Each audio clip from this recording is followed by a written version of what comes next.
Astaghfirullah. Bismillahirrahmanirrahim. Assalamualaikum warahmatullahi wabarakatuh.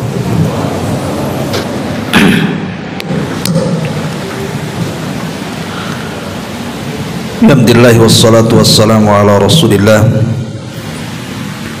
wa ala alihi wa sahbihi wa mawalah wa la hawla wa la quwata illa billahi wa ba'du. Alhamdulillah, di malam hari ini kembali kita bisa duduk untuk bertolabul ilmi. Salawat dan juga salam kita hadiahkan kepada Rasul kita Nabi besar Muhammad sallallahu alaihi wa ala alihi wasallam. Kita lanjutkan kembali kajian kita, masih membahas kitab Fikih Asmaul Husna karya Profesor Dr. Abdul Razak bin Abdul Muhsin Al-Abbad Al-Badr, dan kita sudah masuk pada halaman ke 125, mengenal nama Allah Ar-Rabbu, yang maha mencipta, mengatur dan menguasai.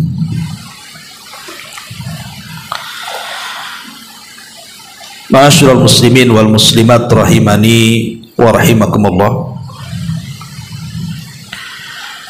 Sering saya ulang-ulang bahwa mempelajari nama-nama Allah yang husna, yang baik itu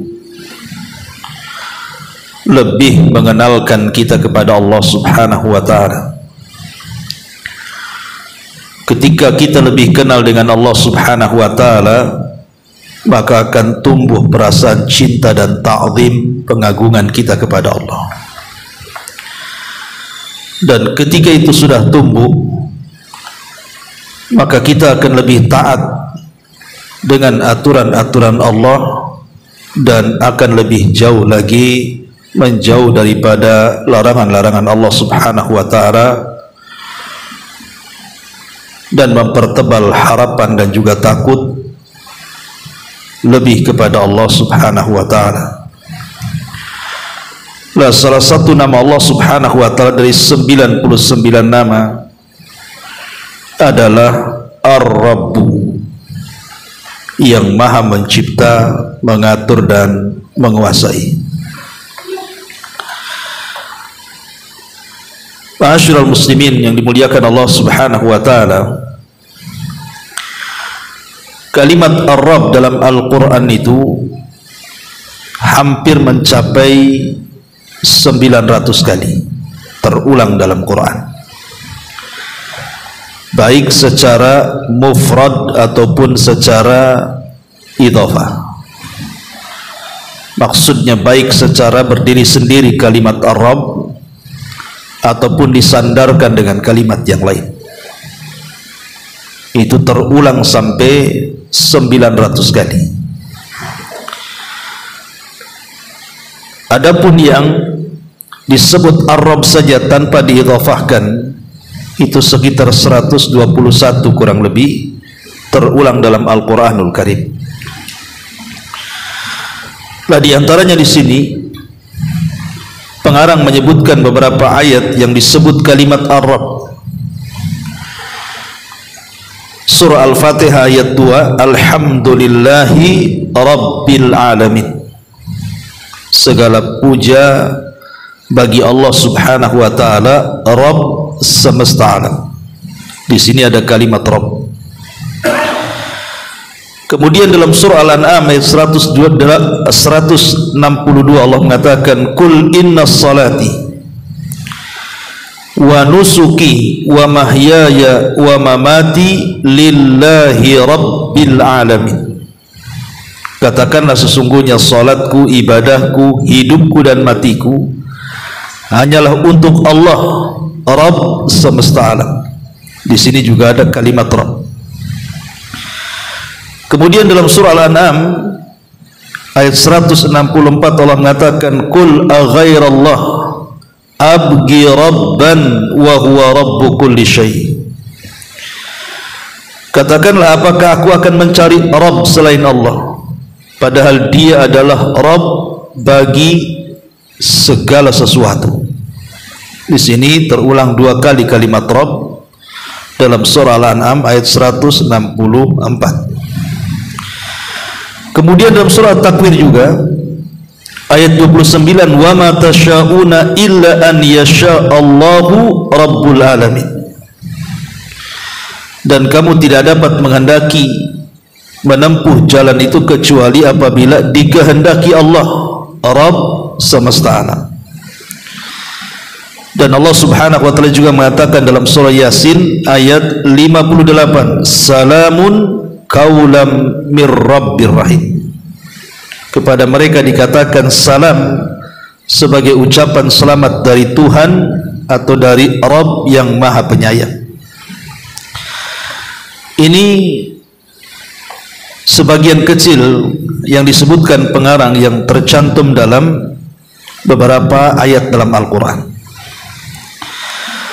Adapun dalam hadis Nabi SAW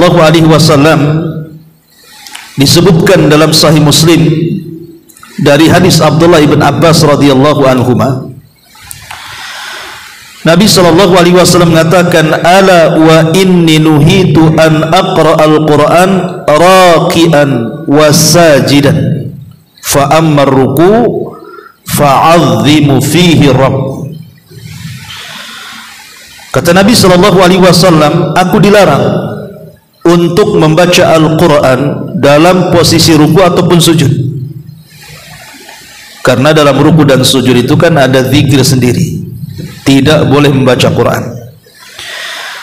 Kemudian Nabi SAW, fa'ammar ruku, adapun dalam posisi ruku, fa'azzimu fihi rabb, maka agungkan padanya ar-rabb. Sini ada kalimat rabb.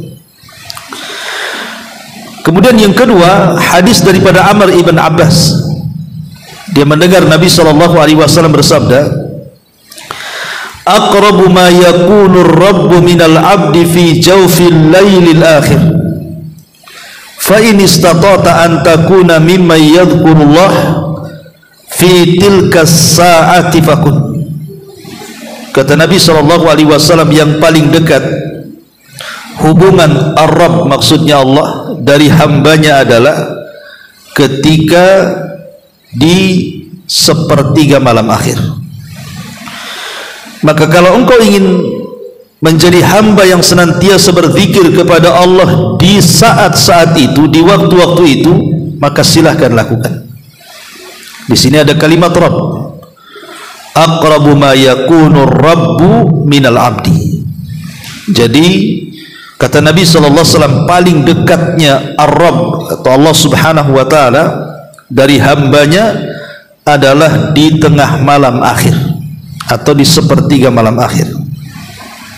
Ini pun disebut kalimat ar-Rabb.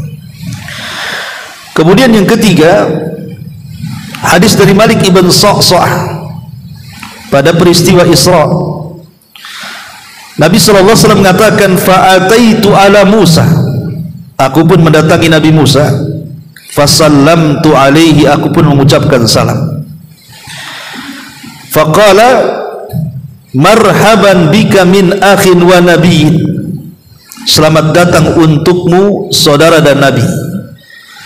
Falamma jawaztu baka, ketika aku hendak berpisah dengan Nabi Musa, Musa pun menangis.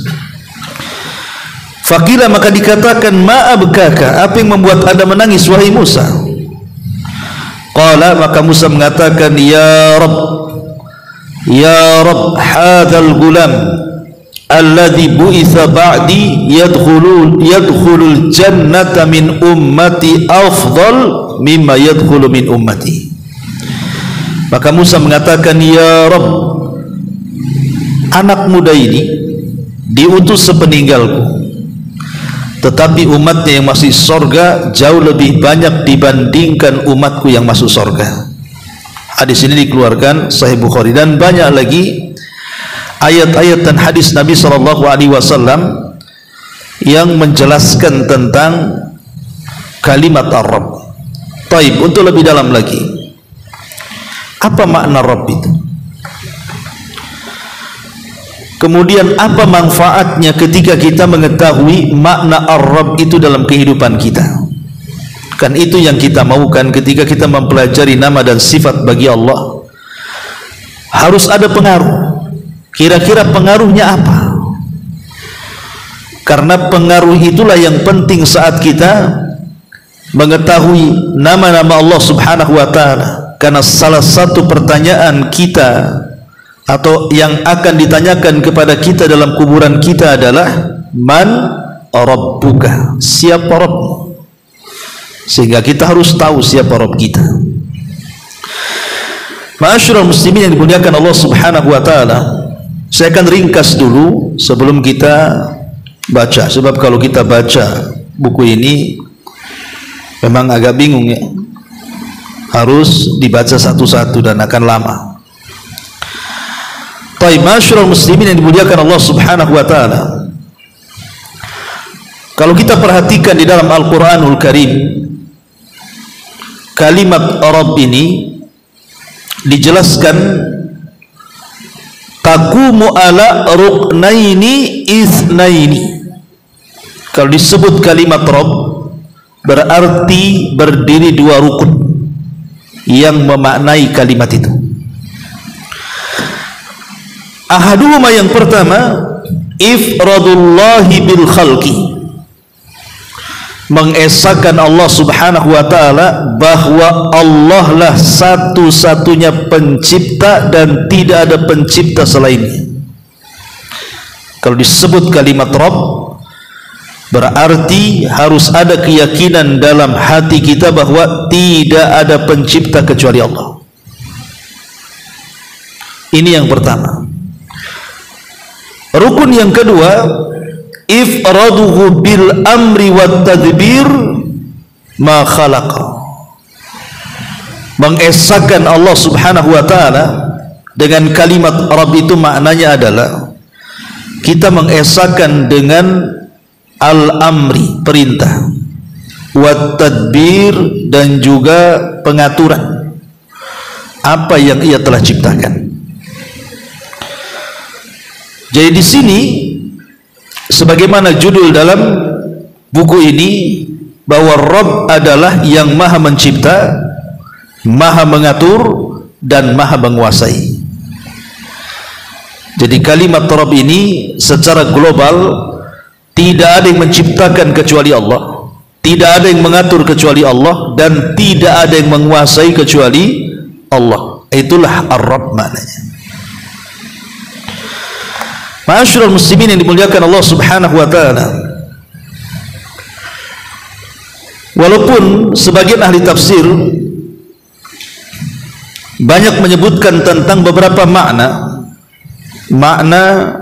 kalimat Rabb ini, saya akan sebutkan.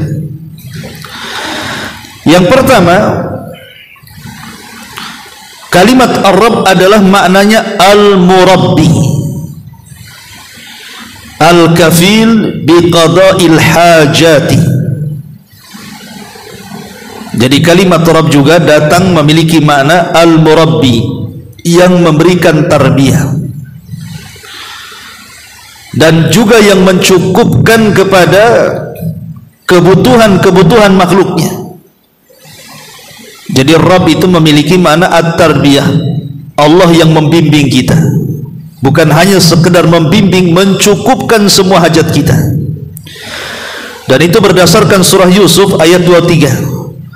Allah mengatakan, "Qul ma'adzallah innahu rabbi ahsana mathwaya." Ketika Nabi Yusuf alaihi salam diganggu oleh Zulaiha dan hendak diajak untuk berzina, maka Yusuf mengatakan, "Ma'adzallah, aku berlindung kepada Allah Subhanahu wa ta'ala, innahu rabbi." Sesungguhnya dia, maksudnya suami daripada Zulaiha, rabbi, dia telah membimbingku, mengajariku, memberikan hajat dan kebutuhan kepadaku. Ahsana mathwai, dan dia telah memberikan tempat tinggal yang baik untukku. Maka di sini ada kalimat Rabbi, Rabbku. Maksudnya Rabbku di sini adalah tuannya Nabi Yusuf, Al-Aziz, suami daripada Zulaiha. Bahwa Nabi Yusuf mengingatkan kepada si Zulaiha ini dan mengatakan, tidak mungkinlah aku berselingkuh dengan kamu, sementara suamimu Al-Aziz itu sudah membimbingku, sudah memberikan hajat-hajatku, dan sudah memberikan tempat yang baik kepadaku. Berarti di antara makna Rabb adalah membimbing dan memberikan seluruh hajat-hajatnya. Ini yang pertama.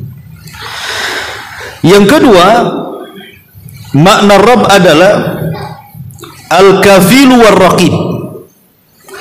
Al-Kafil war-Raqib. Bisa maknanya Al-Kafil yang mengkafil, yang menjaga, dan juga Ar-Raqib yang memelihara, yang memantau, ya.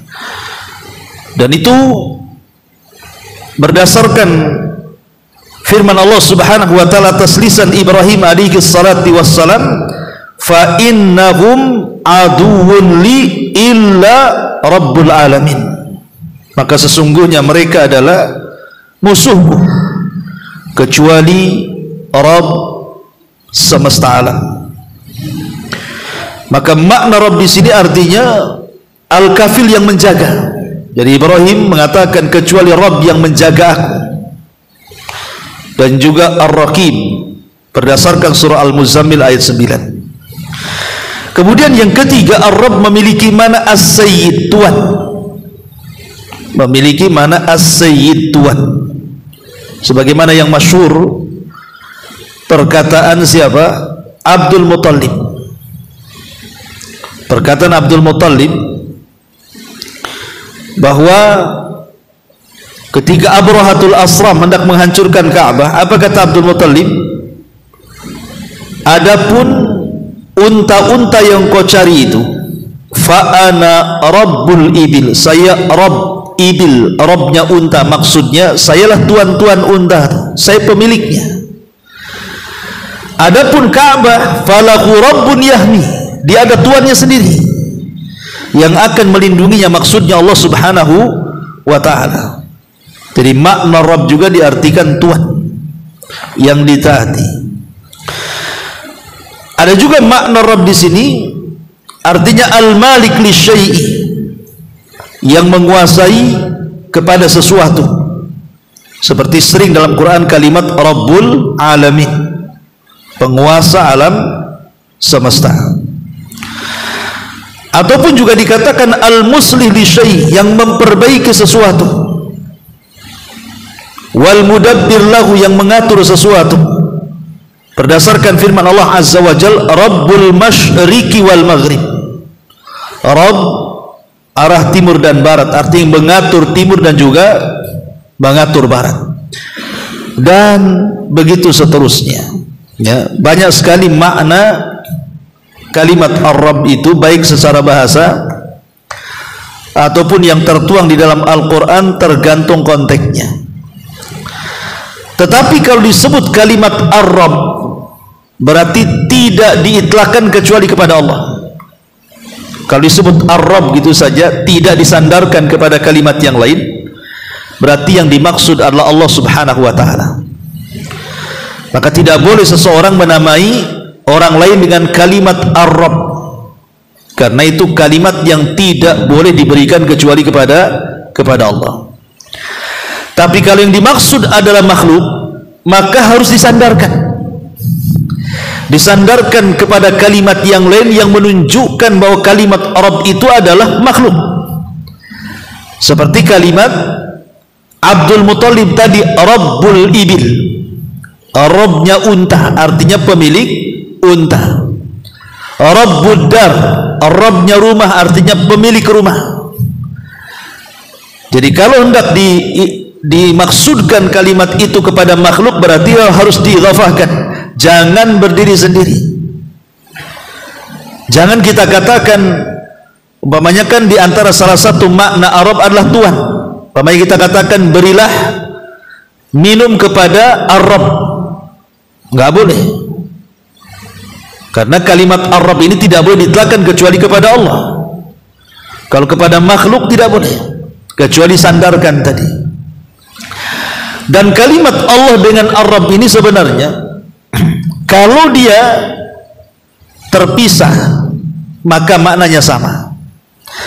Tapi kalau dia tergabung dalam satu kalimat, berarti Rabb memiliki makna sendiri, Allah memiliki makna sendiri.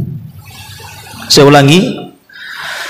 Jadi kalimat Allah dengan Rabb itu idza ijtama'a iftaraqa wa idza iftaraqa ijtama'a, kata ulama. Itu dua kalimat yang kalau terpisah maknanya sama, tapi kalau berkumpul maknanya beda. Ketika Allah Subhanahu wa taala mengatakan Rabbul Alamin, maka Rabb di sini maknanya Allah. Tetapi kalau umpamanya dalam satu kalimat Allah sendiri tersebut dua kata kalimat Rabb dan Allah, berarti yang dimaksud Rabb di sini artinya rububiyah, yang dimaksud Allah artinya uluhiyah. Yang dimaksud Ar-Rabb rububiyah maksudnya mengesahkan Allah dalam setiap perbuatannya. Yang dimaksud uluhiyah artinya mengesahkan Allah dalam setiap peribadatan kepadanya. Itulah bedanya rububiyah dengan uluhiyah. Kalau rububiyah itu bicara perbuatan Allah kepada kita, kalau uluhiyah bicara perbuatan kita kepada Allah, dibalik. Jadi pahami ya, kalau rububiyah itu perbuatan Allah kepada kita, Allah menciptakan, Allah menghidupkan, Allah mematikan, Allah ngasih rezeki, itu kan semua perbuatan Allah tuh, itu disebut rububiyah. Tapi kalau perbuatan kita kepada Allah, sholat, puasa, zakat, haji, ibadah apapun, ketika kita berikan kepada Allah, itulah yang disebut uluhiyah, mengesahkan Allah dalam setiap peribadatan. Ma'asyiral muslimin yang dimuliakan Allah Subhanahu wa taala, untuk mempermudah gambaran apa makna Rabb itu, setelah kalau kita mau gabungkan semua makna dalam Quran itu untuk memudahkan.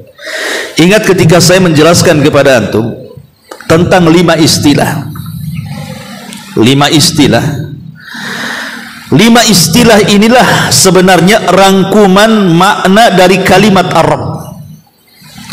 Pertama al-ijad, yang kedua al-i'dad, yang ketiga al-imdad, yang keempat al-irsyad, yang kelima al-is'ad.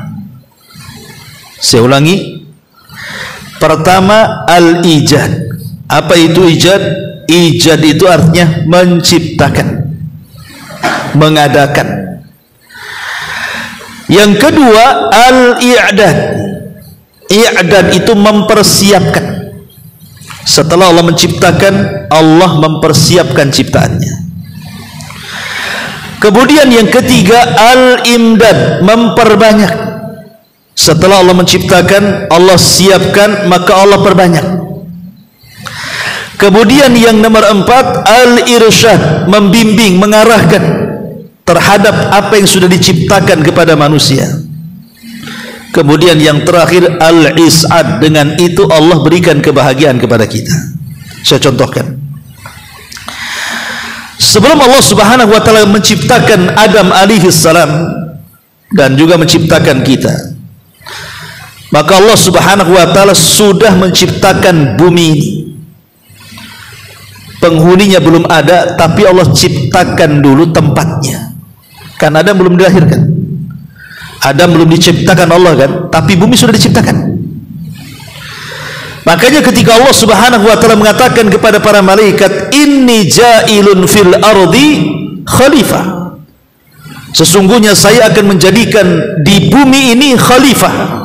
Khalifah di sini maksudnya makhluk yang akan terus langgeng bergenerasi sampai kiamat. Jadi sebelum Adam diciptakan, Allah sudah ciptakan langit dan bumi itu. Untuk siapa? Untuk kita. Ini disebut al-ijad. Ya. Kemudian yang kedua, setelah Allah menciptakan bumi ini untuk manusia, maka Allah persiapkan seluruh fasilitasnya. Itulah yang disebut dengan al-i'dad. Allah siapkan fasilitasnya. Allah siapkan sungainya di mana, lautannya di mana, hutannya di mana, gunungnya di mana, jalannya di mana, tempat huninya di mana, Allah siapkan serapih mungkin. Ini yang kedua. Kemudian yang ketiga, al-imdad, Allah perbanyak. Maksudnya Allah perbanyak rizkinya. Dari satu pohon mangga menjadi ratusan pohon mangga, dari ratusan pohon mangga menjadi ribuan pohon mangga. Karena satu pohon mangga ini kalau bijinya umpamanya buahnya sampai 100 buah, kemudian kita tanam semua bijinya dari 100, otomatis jadi 100 pohon mangga, kan begitu. Nanti dari 100 pohon mangga, per satu mangga itu umpamanya buahnya sampai 100 lagi, ditanam lagi 100 pohon lagi, kan begitu akhirnya terus. Allah perbanyak. Umpamanya ada 2 ikan, satu jantan satu betina, kemudian kawin. Kita tahu kalau ikan ini hamil, otomatis kan anaknya bukan satu, kan berudul banyak kan anaknya. Nanti anaknya kalau sudah besar satu dengan lain kawin, kemudian punya anak lagi, maka Allah perbanyak semuanya. Makanya rizki Allah itu tidak mungkin terputus, tidak mungkin terputus. Walaupun satu dunia nangkap ikan di laut, gak akan habis ikan itu. Walaupun satu dunia makan buah-buahan, gak akan habis buah-buahan itu. Kenapa? Karena Allah sudah janjikan al-imdad. Allah akan perbanyak. Untuk siapa? Untuk kita. Setelah Allah subhanahu wa ta'ala kemudian al-imdad dari semua rizki Allah, baik tumbuh-tumbuhannya, dari biji-bijiannya, buah-buahannya, baik hewan-hewanannya, hewan darat, hewan laut, hewan udara, dan begitu seterusnya. Baru kemudian yang keempat yang disebut dengan al-irsyad. Allah bimbing kita manusia. Bagaimana caranya nangkap ikan, Allah kasih pengetahuan. Bagaimana caranya nanam padi sampai panen, Allah kasih pengetahuan. Bagaimana caranya kita ini mencari bahan-bahan obat-obatan, ini yang boleh dimakan, ini yang tidak, ini yang mengobati, ini yang tidak, ini yang bahayakan, ini yang tidak. Allah berikan pengetahuan, Allah bimbing kita. Maka setelah itu baru yang terakhir al-is'ad, kita dapat kebahagiaan. Dengan fasilitas Allah dan rizki Allah itu kita jadi bahagia. Itulah secara global makna Rabb namanya. Makna Rabb itu seperti itu.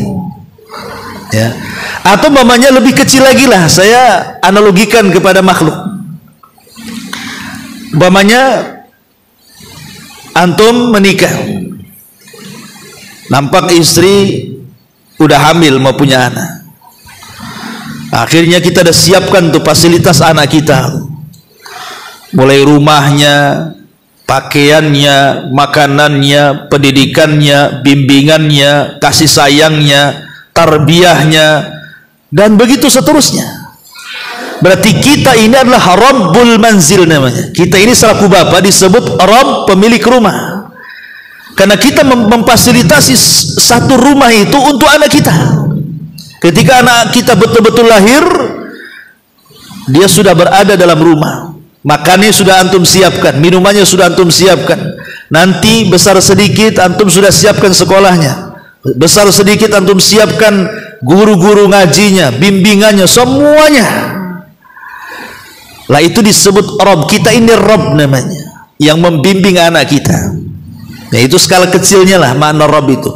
Lah Allah subhanahu wa ta'ala walillahil mathalul a'la. Maka Allah itu seperti itu kepada kita. Allah sediakan fasilitasnya, Allah perbanyak fasilitasnya, Allah bimbing kita lagi. Bukan hanya sekedar membimbing kita, mengarahkan insting kita, tidak, diutus nabi lagi, diturunkan kitab lagi, diarahkan lagi, ini yang hak, ini yang batil. Itulah Rabb namanya. Bisa dipahami? Ya, itulah makna Rabb. Ya. Ma'asyiral muslimin yang dimuliakan Allah Subhanahu wa taala. Makanya di sini pengarang mengatakan makna Ar-Rabb adalah zat yang memiliki rububiyah atas semua makhluknya secara penciptaan, kekuasaan, pengaturan, dan perbuatan. Ini adalah nama yang menunjukkan akan banyak makna, bukan hanya satu makna saja. Ibnu Jarir At-Tabari rahimahullahu taala berkata, Ar-Rabb dalam bahasa Arab memiliki banyak makna. Di antaranya seorang tuan, sayyid, atau tokoh yang ditaati dalam masyarakat disebut Rabb juga. Seseorang yang dapat memperbaiki sesuatu, al-muslih itu disebut Rabb. Ataupun pemilik sesuatu juga disebut Rabb. Dan masih ada makna selain itu yang intinya kembali kepada 3 makna di atas. Maksudnya 3 makna itu bahwa Allah yang menciptakan, Allah yang mengatur, dan Allah yang menguasai. Itu inti dari semuanya. Ya, kalau antum baca ya memang intinya seperti itu, akan dibolak-balikan di makna itu sebenarnya. Ya, ma'asyiral muslimin yang dimuliakan Allah Azza wa Jalla. Di sini ada perkataan pengarang yang bagus sekali.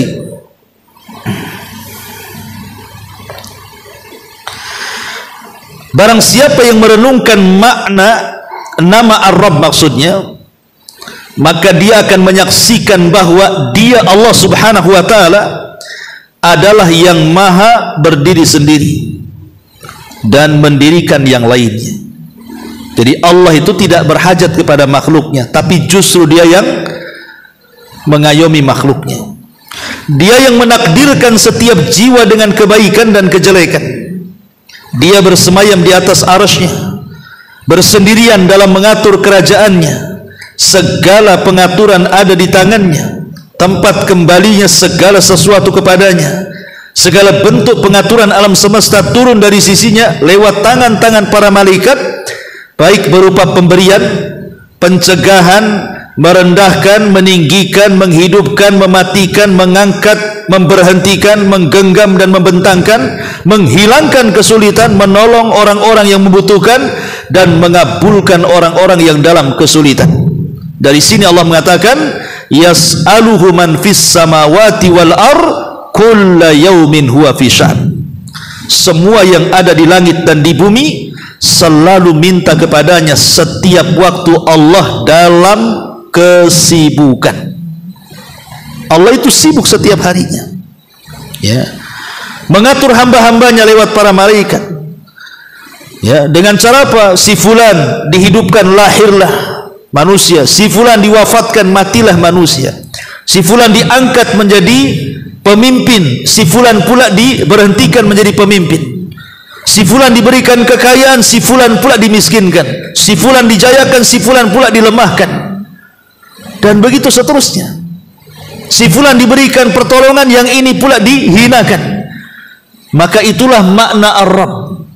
Jadi Allah Subhanahu wa taala yang melakukan segala sesuatu terhadap makhluknya, baik kebaikan ataupun keburukan, semua datang dari Allah Subhanahu wa taala. Ma'asyiral muslimin yang dimuliakan Allah Subhanahu wa taala,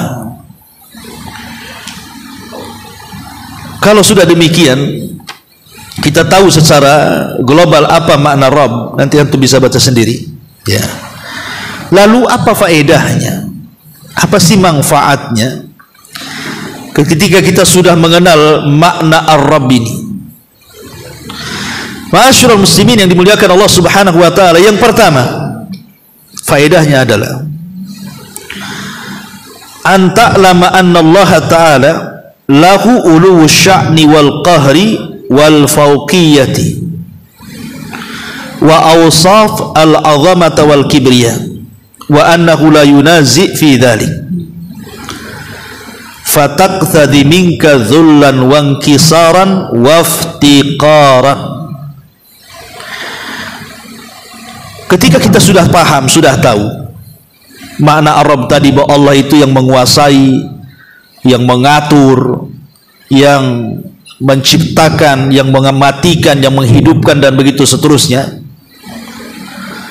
maka kita tahu bagaimana ketinggian Allah Subhanahu wa taala, bagaimana kekuatan Allah Subhanahu wa taala, bagaimana keagungan Allah Subhanahu wa taala, bahwa tidak ada yang menciptakan kecuali Allah, dan Allah tidak bantu saat menciptakan. Tidak ada satupun yang membantu Allah saat menciptakan makhluk-makhluknya. Dan tidak ada satupun yang membantu saat pengaturannya, karena makhluk adalah milik dia, pengaturan semua milik dia, kekuasaan semua milik dia. Maka dari sini lahirlah sebuah keyakinan kepada kita bahwa Allah itu atas segala sesuatu maha mampu. Dengan itulah kita wajib merendahkan diri kepada Allah, kita wajib berhajat kepada Allah, merasa miskin kepada Allah Azza wa Jalla. Karena siapa kita di hadapan Allah?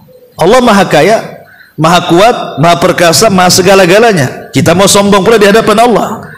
Maka dengan mengenal kalimat Ar-Rabb, tumbuhlah perasaan kerendah dirian kita di hadapan Allah Subhanahu wa taala. Ini yang pertama. Ya. Yang kedua adalah antashtairah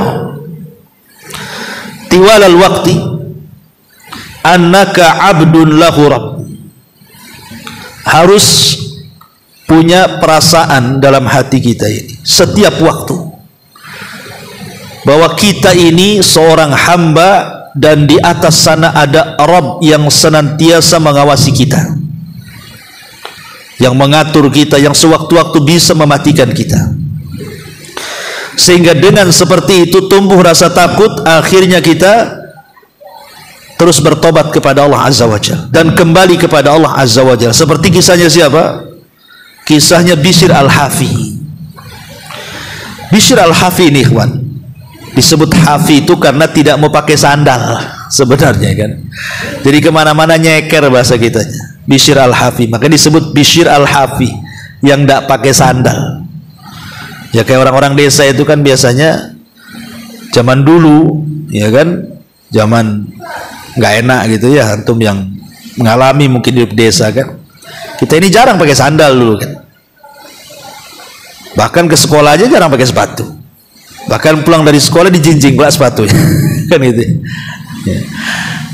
Tapi maksudnya Bishr al-Hafi ini ada kisahnya. Kenapa dia ulama satu-satunya yang kemana-mana nggak pakai sandal tuh, Bishr al-Hafi. Jadi satu hari Bishr al-Hafi ini dulunya ahli maksiat. Bishr al-Hafi itu ahli maksiat dulu, suka mabok, main perempuan, pokoknya terkenal karena dia orang kaya. Bishr al-Hafi itu seorang pedagang sukses ya. Dan suka mengundang wanita-wanita untuk menyanyi di rumahnya, berjoget, mabok dan begitu seterusnya. Jadi satu hari ada orang soleh. Orang soleh ini lewat di depan rumahnya Bishr al-Hafi. Maka dilihatlah rumah itu ramai dengan musik, ya, dengan biduan-biduan wanita, mabuk dan begitu seterusnya. Jadi orang soleh ini kemudian memanggil-manggil orang yang dalam rumah itu, tapi Bishr tidak keluar. Yang keluar budak perempuannya dan mengatakan, ada apa Tuhan? Maka orang ini mengatakan, hadza baitu abdin, katanya. Hadza baitu abdin. Ini rumahnya hamba ya. Hamba itu maksudnya budak. Bishr itu kan bukan budak, orang merdeka ya. Kemudian orang ini pergi. Kemudian pembantunya ini, budak wanitanya ini ngomong sama majikannya Bishr ini, menyampaikan ucapan orang soleh tadi, bahwa orang itu mengatakan kepadamu, engkau seorang abd, seorang hamba, kata, hamba sahaya. Langsung dek dalam hati Bishr ini, dia paham maksudnya. Maksud ucapan orang soleh itu bukan hamba di sini, bukan lawan daripada orang merdeka, tidak. Maksudnya orang soleh itu mengatakan, engkau ini hamba Allah, tidak takut ya kepada Allah, gitu maksud. Maka dia merasa tuh ucapan itu masuk dalam hatinya. Langsung dia kemudian keluar menyusuri orang soleh ini, terus sampai akhirnya ketemu di padang pasir, nasihatnya akhirnya tobat. Selepas itu dia berjanji semenjak tobat, karena dia kan ketika mengejar orang soleh itu sampai putus sandalnya, kemudian nggak pakai sandal lagi. Kemudian dia berjanji setelah tobat, dan saya tidak akan pakai sandal lagi. Nah, sejak itulah orang memanggilnya Bishr al-Hafi ya. Bishr al-Hafi seorang ulama zahid, zuhud gitu ya, Tobat habis itu. Tidak ada lagi mabuk, tidak ada lagi main perempuan, betul-betul yatafarraq fil ilmi. Memang betul-betul dia mencari ulama, belajar, akhir menjadi alim. Tapi kemana-mana nggak mau pakai sandal. Itu aja gitu. Namanya Bishr Al-Hafi. Yang ingin saya katakan, bagaimana Bishr Al-Hafi ini? Sebab tobatnya adalah ketika diingatkan bahwa kita ini seorang abdun, seorang hamba. Berarti kalau kita sudah terasa kita ini seorang hamba, berarti di sana ada Tuhan, ada Rabb. Itulah Rabb Allah Subhanahu wa taala, dan kita adalah hambanya. Ini yang kedua. Yang ketiga, ya, ketika kita mengenal makna Rabb bahwa Allah itu adalah Ar-Rabb yang maha menguasai, mengatur, memiliki, menghidupkan, mematikan, menghancurkan, dan begitu seterusnya. Berarti di sini mewariskan kepada kita tawadhu'an li rabbih wa tauhidan lahu. Tertanam kepada kita harus adanya ketundukan, rendah diri kepada Rabb, tidak sombong, dan juga senantiasa mentauhidkan Allah Subhanahu wa taala. Termasuk yang keempat juga tumbuh redha, tumbuh perasaan redha. Redha terhadap apa? Terhadap takdirnya, terhadap keputusannya. Karena Allah Subhanahu wa taala kan memberikan segalanya kepada kita dan sudah membagi-baginya. Contoh, Allah itu Ar-Razzaq yang maha pemberi rizki, dan Ar-Razzaq itu bagian daripada makna Rabb, ya. Bagian daripada makna Rabb itu ya Ar-Razzaq itu. Karena ketika kita bicara Rabb berarti bicara rububiyah. Ketika kita bicara rububiyah berarti kita bicara seluruh perbuatan Allah, termasuk memberikan rizki, menghidupkan, mematikan, dan itu semua di bawah makna Ar-Rabb. Ketika itu kita pahami bahwa Allah Subhanahu wa taala yang berikan rizki dan Allah yang kemudian membagi-bagikan rizki itu, maka kita harus yakin dengan qadha wa qadar. Beriman dengan takdir Allah Subhanahu wa taala, redha dengan pemberian Allah Subhanahu wa taala. Karena Allah yang menciptakan kita, Allah yang tahu maslahat kita. Kan Allah yang menciptakan kita, Allah yang tahu maslahat kita. Ketika Allah yang tahu maslahat kita, terkadang ada orang yang kemudian diberikan kekayaan lebih, ada orang yang dimiskinkan lebih. Karena boleh jadi kalau seandainya orang kaya ini yang beriman, kalau Allah miskinkan dia bisa kufur. Dan orang miskin ini yang sudah beriman, kalau dikayakan dia melampaui batas. Atau orang sakit, kalau seandainya disehatkan dia kufur. Atau orang sehat, kalau dia disakitkan dia kufur. Allah tahu maslahat itu semuanya.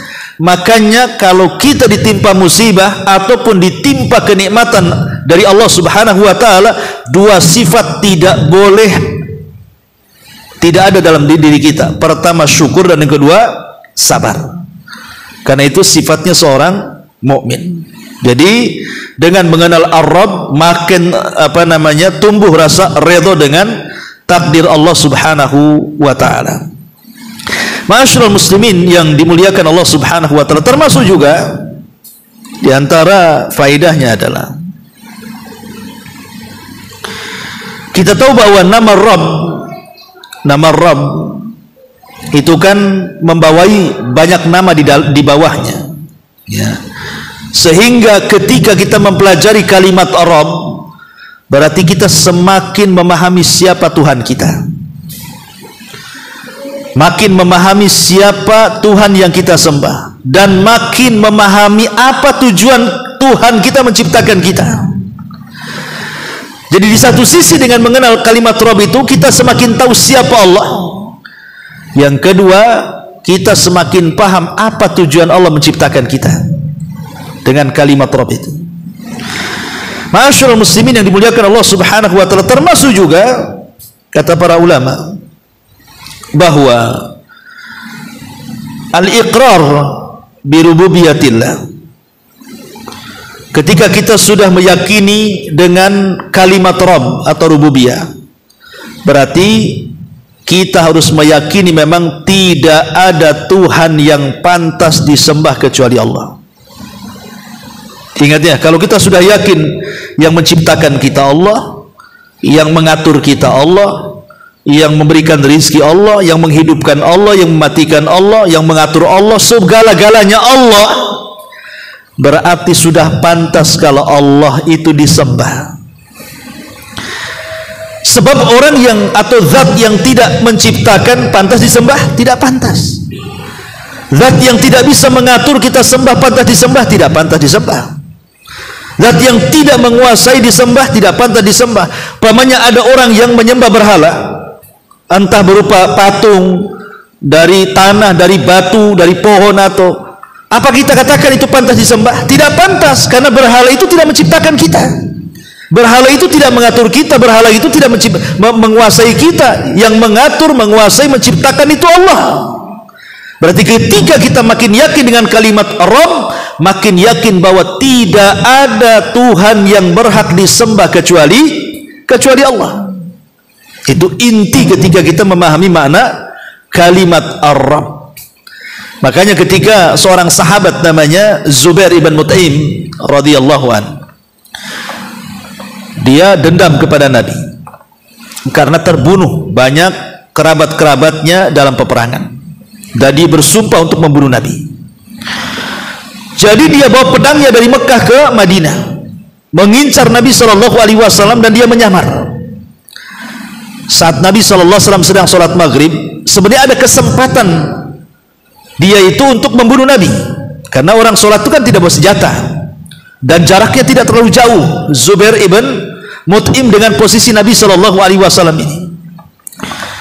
Tiba-tiba Nabi SAW dalam sholat maghrib itu membaca surah Toha. Lah di antara surah Toha itu ada kalimat atau ada firman Allah Subhanahu wa taala, am khuliqu min ghairi syai'in am humul khaliqun am khalaqas samawati wal ard bal la yuqinun. Ayat ini menyindir berhala-berhala jahiliyah, berhala-berhala yang disembah orang-orang kafir jahiliyah yang menyembah Lata, Uzza, Manat, Khubal yang berupa batu, kayu, dan begitu seterusnya. Jadi kata Zubair ini, dia mengatakan apa? Hatta qalbi an yatir. Ketika mendengar ayat itu, hatiku hampir terbang. Kemudian pedangnya disarungkan kembali.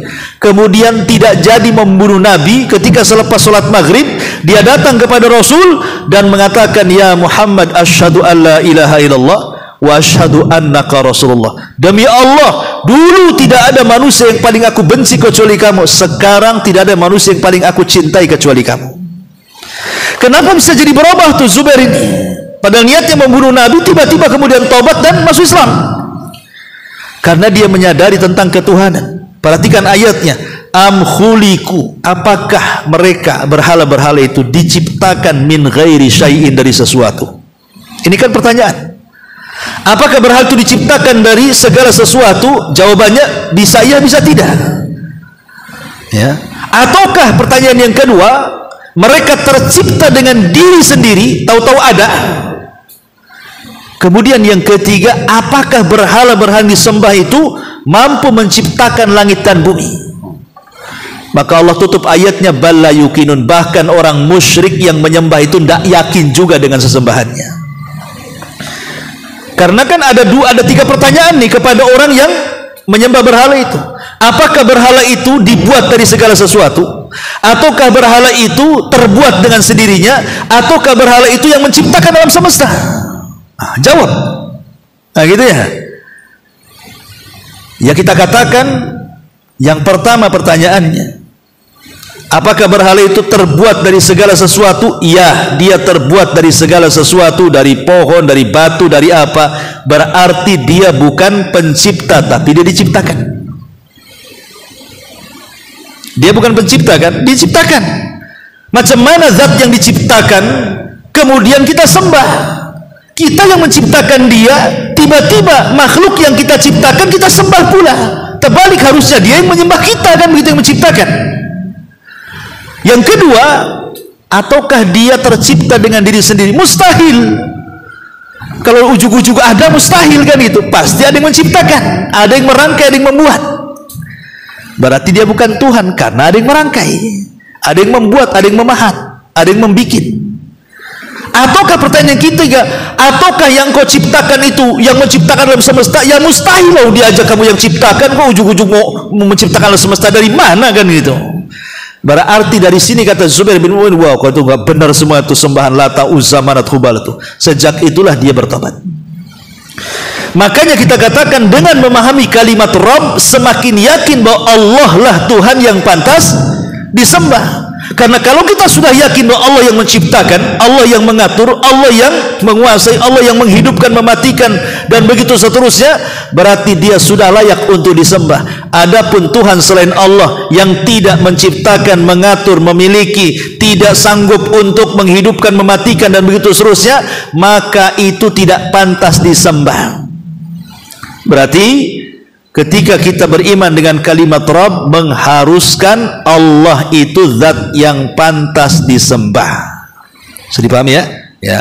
Itulah makna kenapa kemudian makna Rabb ini luar biasa. Ma'asyiral muslimin yang dimuliakan Allah Subhanahu wa taala, bahkan di dalam Al-Qur'anul Karim kalimat Rabb ini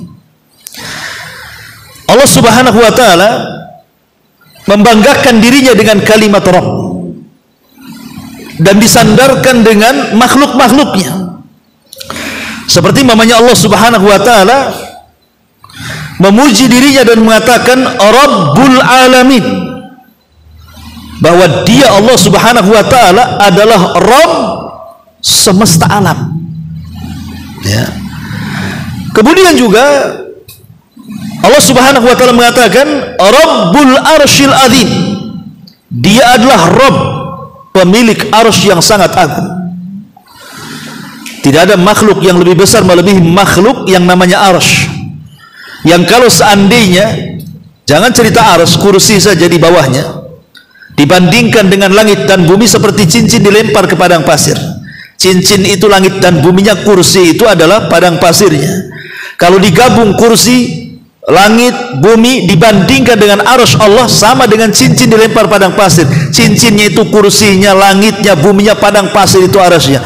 Bagaimana penciptanya Allah Subhanahu wa taala? Allahu Akbar. Makanya Allah mengatakan Rabbul Arsyil Azim, dia Rabb pemilik arsy yang agung. Dan Allah juga memuji dirinya dengan menyandarkan Rabbus Samawati wal Ardh, dia Rabb pemilik langit dan bumi. Apa isi langit, apa isi bumi, Allah lah Rabbnya.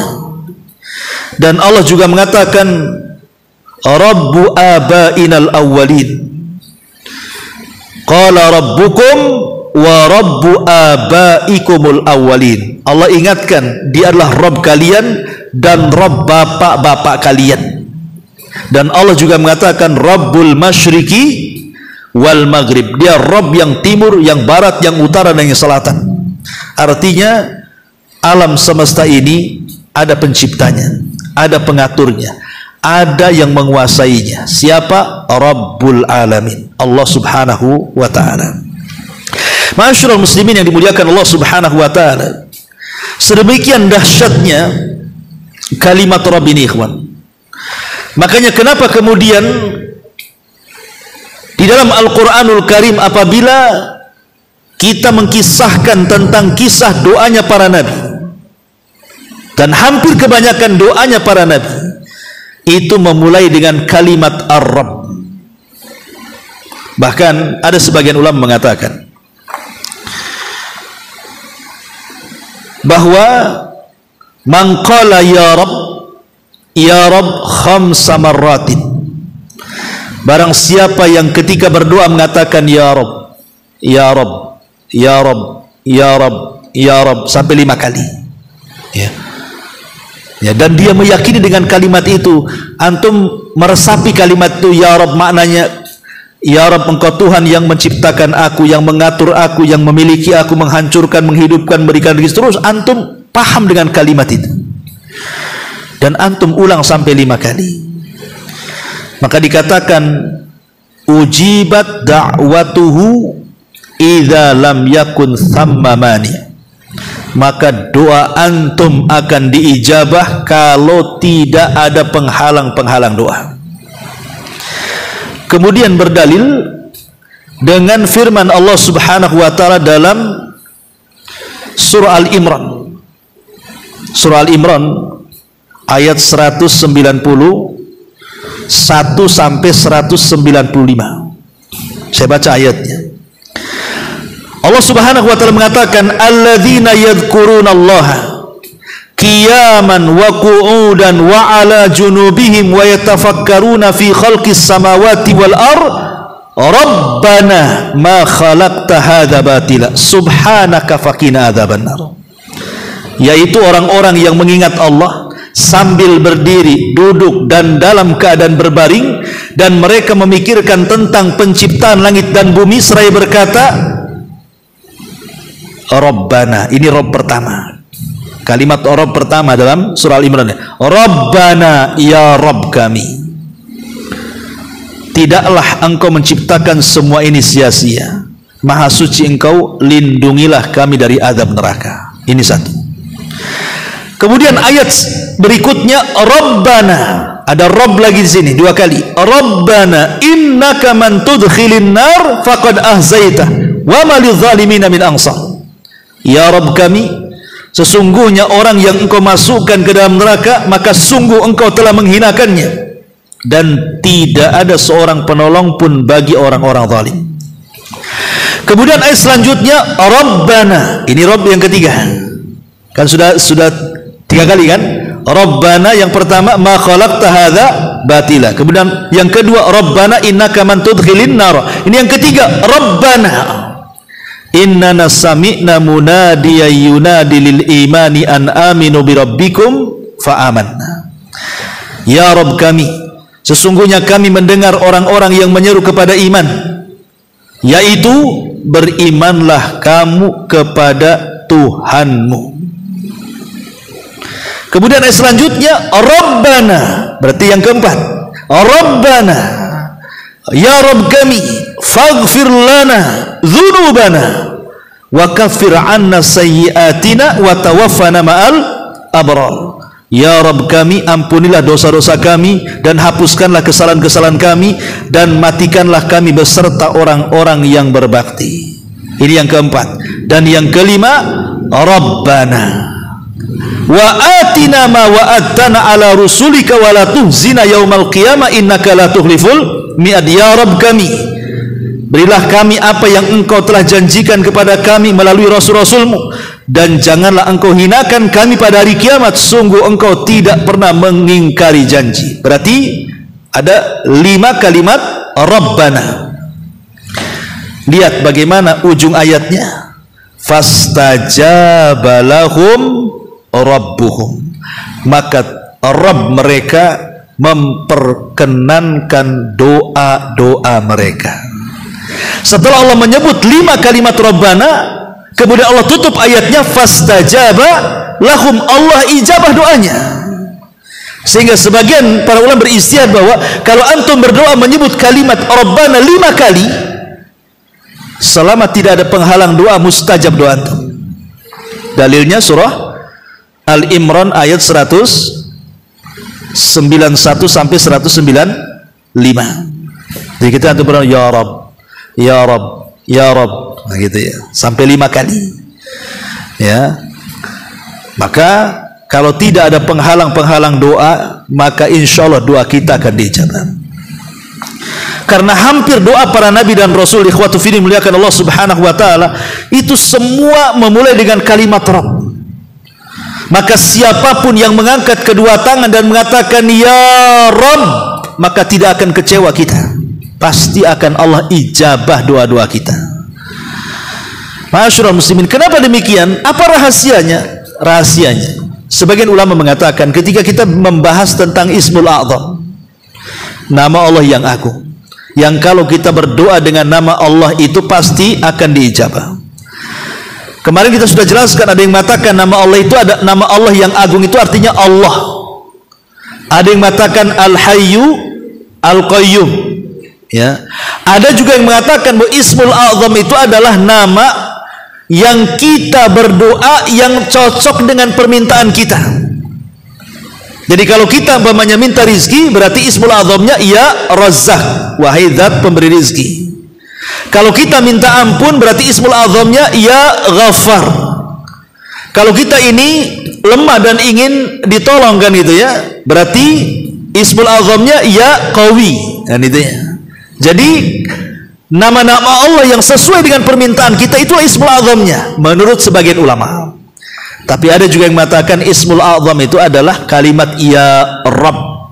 Ada juga yang berpendapat ya Rabb itu bagian daripada ismul azam. Makanya kalau kita berdoa dengan mengatakan ya Rabb, apalagi sampai 5 kali ya berdasarkan surah Al-Imran tadi, maka insya Allah kalau tidak ada penghalang dalam doa kita, maka Allah akan ijabah doa-doa kita. Memang ada hadis juga yang mengatakan, riwayat 3 kali mengatakan ya Rabb itu mustajab, tapi dilemahkan para ulama.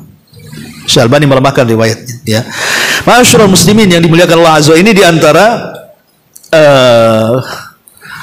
makna daripada Ar-Rabb ya.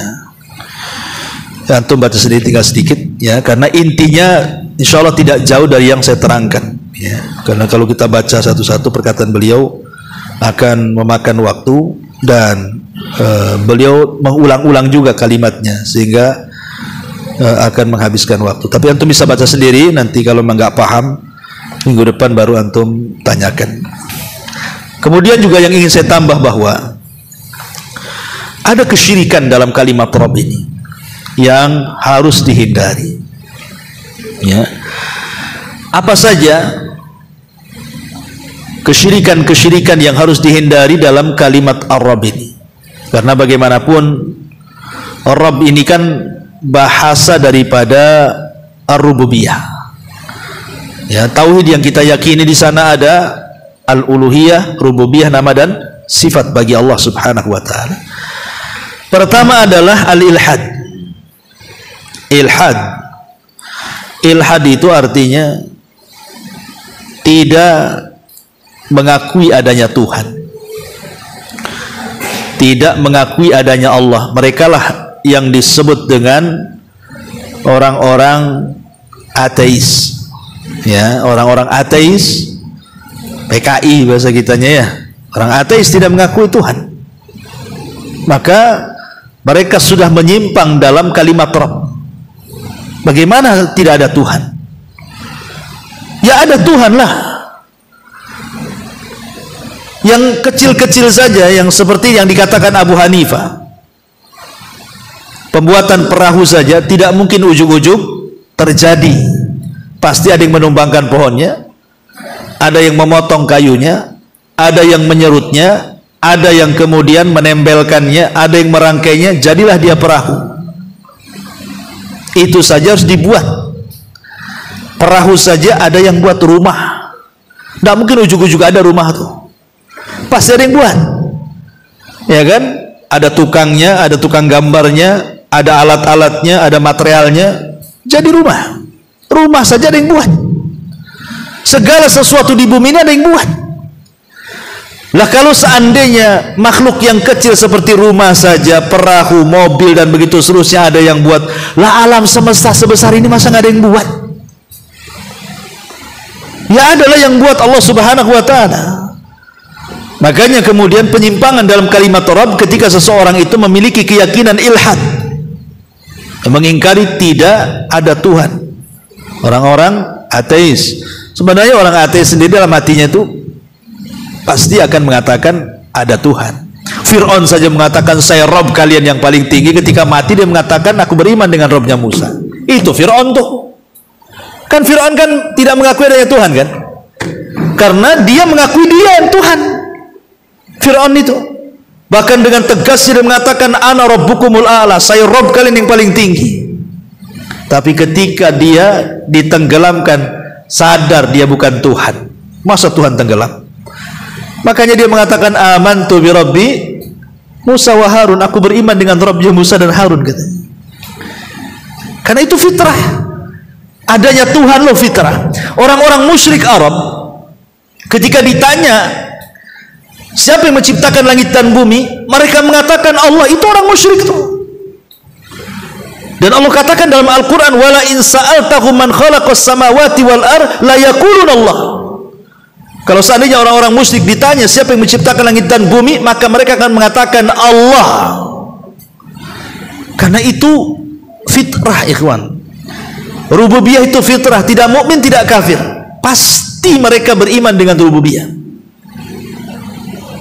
Tanya aja kepada siapapun yang beragama, Nasrani, Hindu, Buddha atau siapalah, siapa yang menciptakan langit dan pasti mereka bilang Tuhan. Tuhan yang menciptakan. Nah, Tuhan yang mana satulah, itulah kemudian menjadi perbincangan. Menurut ini Tuhannya, tapi intinya kan Tuhan. Itulah rububiyah namanya. Rububiyah itu artinya Allah memfitrahkan kepada kita bahwa tidak mungkin alam semesta ini terwujud begitu saja, tapi ada penciptanya, pengaturnya dan penguasanya. Dialah Allah. Dan itu diyakini oleh mukmin dan kafir. Makanya ulama mengatakan orang yang baru meyakini tauhid rububiyah tidak dinyatakan muslim sampai dia mentauhidkan uluhiyah. Karena orang kafir pun mentauhidkan rububiyah, mengakui bahwa pencipta alam semesta ini Allah, tapi mereka tidak mentauhidkan dalam bab uluhiyah. Mereka tidak menyembah Allah, yakin bahwa yang menciptakan Allah, tapi yang disembah pula batu. Nah, berarti belum masukkan mereka ke dalam Islam sampai mereka mentauhidkan uluhiyah. Ini yang pertama. Yang kedua, ya, ta'tilul masnu' an sani'ihi wa khaliqihi. Meyakini bahwa di sana ada pencipta. Jadi di sana ada pencipta, pengatur selain daripada Allah Subhanahu wa taala, seperti keyakinan di negeri kita kan. Orang-orang yang hidup di pesisir-pesisir pantai selatan itu, mereka meyakini bahwa sebagian pantai itu dikuasai oleh seorang wanita namanya Nyi Roro Kidul, tapi bagian kidul saja. Kalau ngetan ngulur itu enggak. Itu kalau sempat semuanya banyak pula tuh Nyi Roronya itu. Bagian pantai selatan saja dikuasai oleh Nyi Roro Kidul. Ini kan penyimpangan dalam bab rububiyah. Seolah-olah ada sebagian laut itu ada yang menguasai. Padahal keyakinan kita tidak ada yang menguasai Allah. Tidak sebagian, tidak keseluruhan. Semua yang menguasai Allah. Jadi kalau seandainya orang percaya bahwa sebagian laut, sebagian pantai itu dikuasai oleh Nyi Roro Kidul, berarti dia telah melakukan kesyirikan dalam bab rububiyah. Paham ya? Ya, dalam bab rububiyah dia melakukan kesyirikan dalam bab rububiyah. Ataupun seperti kesyirikan orang-orang Nasrani yang mengatakan apa? Isa adalah anak Tuhan, Isa adalah satu di antara tiga Tuhan, atau Isa adalah Tuhan itu sendiri. Ini juga dalam bab rububiyah. Tidak ada Tuhan yang menciptakan, yang mengatur, yang menguasai kecuali Allah. Ya. Adapun Isa itu makhluk Allah. Dia nabi dan dia hambanya, dia bukan Tuhan. Berarti orang Nasrani terjerumus pada syirik dalam bab rububiyah, ya. Termasuk juga syiriknya orang Majusi. Orang Majusi mereka menuhankan dua Tuhan, satu Tuhan cahaya, satu Tuhan kegelapan. Makanya Majusi itu mereka akan menjaga api jangan sampai padam, karena itulah Tuhan kebenaran. Adapun kalau sampai gelap berarti muncul Tuhan kejahatan. Berarti Tuhan ada dua. Dan ini terjerumus kepada kesyirikan rububiyah. Kenapa? Karena kalau seandainya Tuhan ada dua, pasti akan bertengkar, ikhwan. Akan rebutan kekuasaan kan. Ya. Wali kota Batam aja sempat dua, masalah. BP lain, Pemko lain. Ada masalah kan gitu. Tapi satu selesai kan gitu. Artinya bahwa sebuah tempat itu dalam makhluknya kalau dua pemimpin ribut tuh. Jangankan wilayah, badan kita saja ini, badan antum. Siapa yang mengatur badan antum? Hati kan. Kalau seandainya hati kita ada dua, masalah tuh. Kata hati yang satu melangkah, kata hati yang satu mundur. Gimana caranya? Maju mundur kan itu. Itu badan kita kan. Apalagi alam semesta. Kalau sampai ada dua Tuhan, masalah lah. Yang satu mau mengadab, yang satu enggak jadi itu jadinya. Si petar-petir enggak sampai-sampai. Ya. Masyarul muslimin yang dimuliakan Allah Subhanahu wa taala. Ya. Termasuk juga kesyirikan Namrud kepada Ibrahim. yang mengatakan ketika Ibrahim mengatakan idz qala Ibrahim rabbiyalladzi yuhyi wa yumit, Ibrahim berkata Rabbku yang menghidupkan dan matikan. Apa kata Namrud? Ana uhyi wa umit, aku pun bisa menghidupkan dan matikan. Tapi maksudnya Namrud itu menghidupkan matikan bukan seperti Allah dimatikan baru dihidupkan, enggak. Keluarkan dua tahanan, yang satu dibunuh, yang satu dilepas. Aku bisa menghidupkan, aku bisa matikan gitu. Ini bukan begitu. Itulah Namrud. Ya. Nah, dia juga dalam harububiyah kesyirikan. Ataupun syirik dalam al-kawakib. Sebagian orang yang menyembah bintang.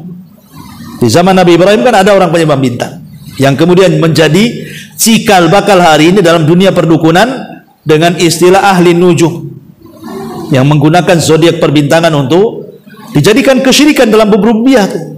Ya, dan banyak lagi penyimpangan dalam kalimat Ar-Rabb. Wallahu a'lam bishawab. Inilah yang bisa kita bahas. Insyaallah minggu depan kita masuk pada nama Allah Ar-Rahman Ar-Rahim. Sampai di sini. Subhanaka bihamdika asyhadu an la ilaha illa anta astaghfiruka wa atubu ilaik. Wallahu taala alam. Assalamualaikum warahmatullahi wabarakatuh.